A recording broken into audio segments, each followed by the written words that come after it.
Hello there. This is another day that the Lord has made, and let me tell you what, it's been storming and raining, and it just don't seem to stop. But it's stopped for right now, but it's very overcast. That's the weather report. It's supposed to come back in this evening. And a lot of people are without electricity, and a lot of trees are down. Out at New Salisbury, where my daughter Kim lives with the chickens, the woman next door to her and her house, a big pine tree fell on her house, and it was pouring down rain. And anyway, Kim's husband Bruce and other guys, Bruce had a chainsaw, and they went over and they were getting it out. But it was a terrible thing. But it didn't hurt anybody. It just punched a hole in the roof, and the water came on down through. But they were getting it out so that they could tarp her house. But a lot of people are without electricity over across the river in Kentucky. But we didn't lose electric. My daughter down in South Carolina, it was down there, and their electric is off right now. We don't like it when our electric goes off and our Wi-Fi goes out. But we're here this morning, and the Lord is good. And I was going to read a verse, and here, I got it right here. Or I did have it. Here it is. For there is one God, and there is one mediator between God and man, the man Christ Jesus. That's it. Only Jesus for eternity. There's other gods, and there's other ones that claim that, you know, that they are the one to worship. But Jesus is the way, the only way to heaven and eternity. And the other way is not nice. Hell lasts forever and ever, just like heaven does. And there is a hell, and there is a heaven. So anyhow, I'm going to tell you about when my brother David was born.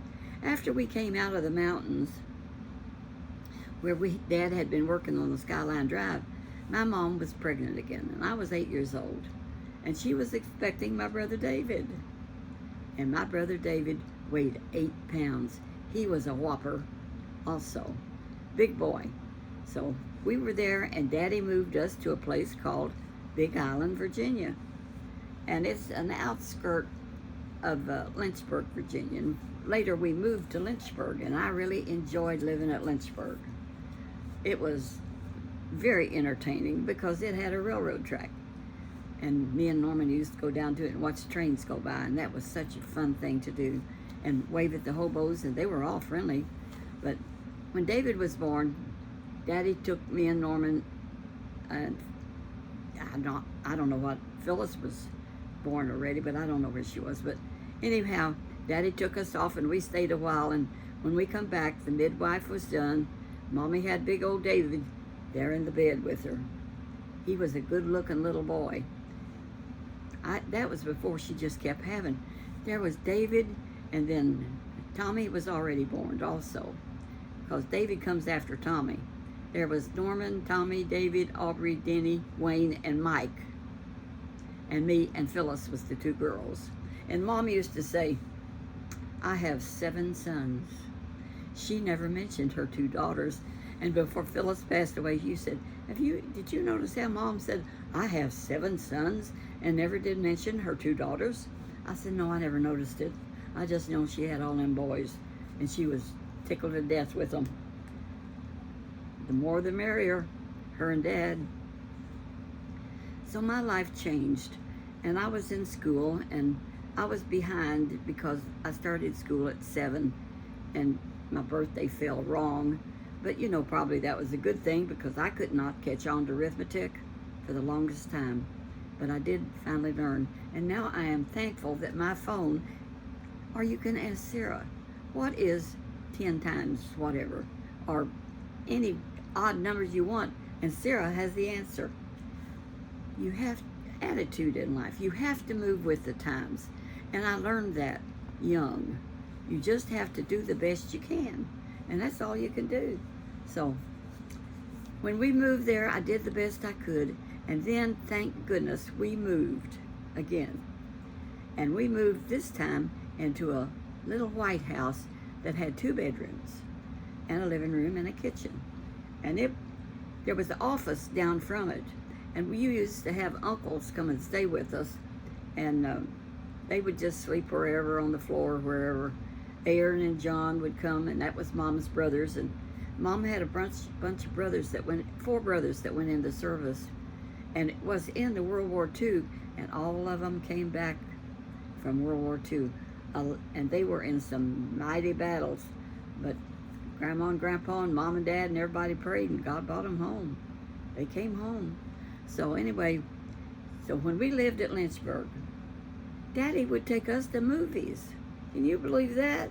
Later on, we joined the church, didn't believe in movies, dancing, playing cards, or anything. But we wasn't in that time. So Mom wouldn't go, but Daddy would take me and Norman and Phyllis to the movies. And before they had the movie, they would have acts come on, live acts. And I just remember, I mean, men and women, I remember this one woman, she could crawl underneath herself, and I never, contortionist, I guess, because she could turn her body all different kinds of ways.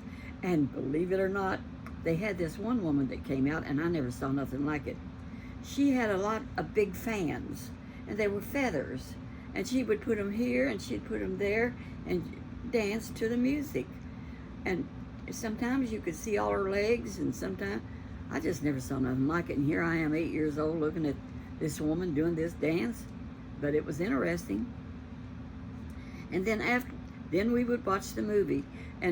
But before the movie, they would have films of the war going on overseas.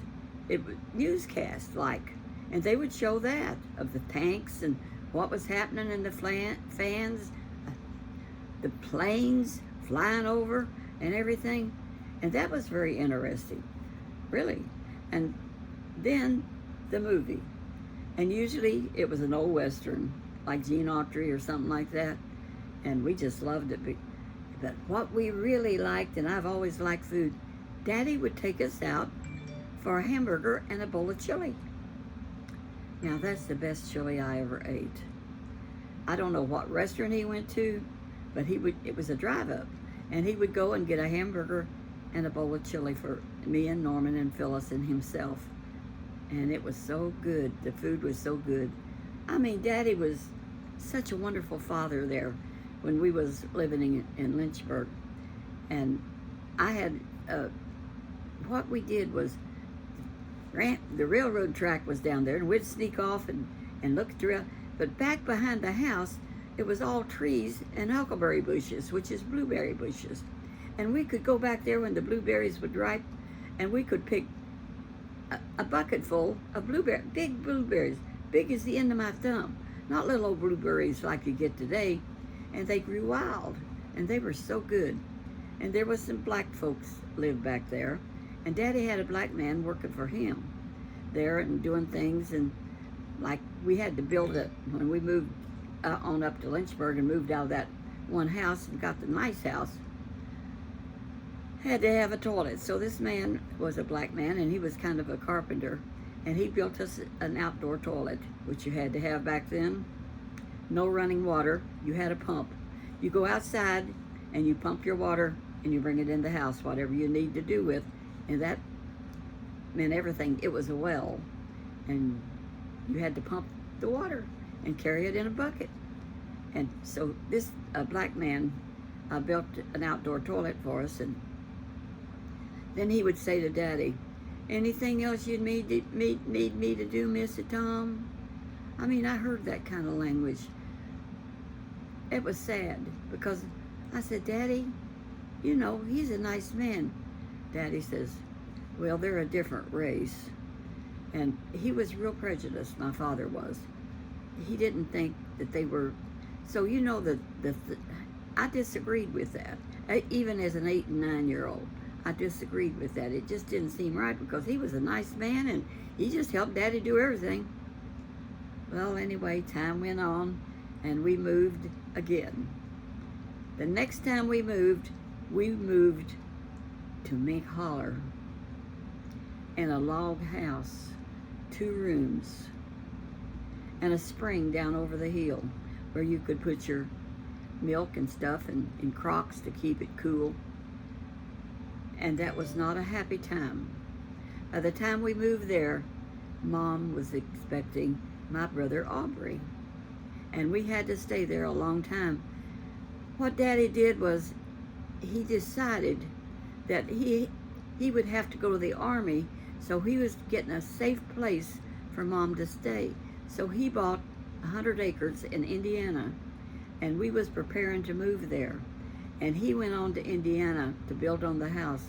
But before that, he cut all the timber off of that place he bought in McHoller, which was a big job. And he hired a sawmill to saw it up and ship it to Indiana. He sawed it, he got the sawmill to come. And so anyhow, I'll break it off right there. And that was when I was, well, when Aubrey was born, I was finally 10 years old. We spent a year, and Daddy was gone most of the time that Mom was pregnant. And she would be out there chopping wood for the stove. We spent a winter, I believe, or a long period of cold weather without a man on the place, and Mom took care of it all. She was one go-getting woman. She could handle it. She would cut her own wood, build her own fire, but I hated that place, that too little. The only thing I liked about it was Grandma and Grandpa lived on down the holler, and when we would go down there and visit, we had a great time. I'll tell you about that later.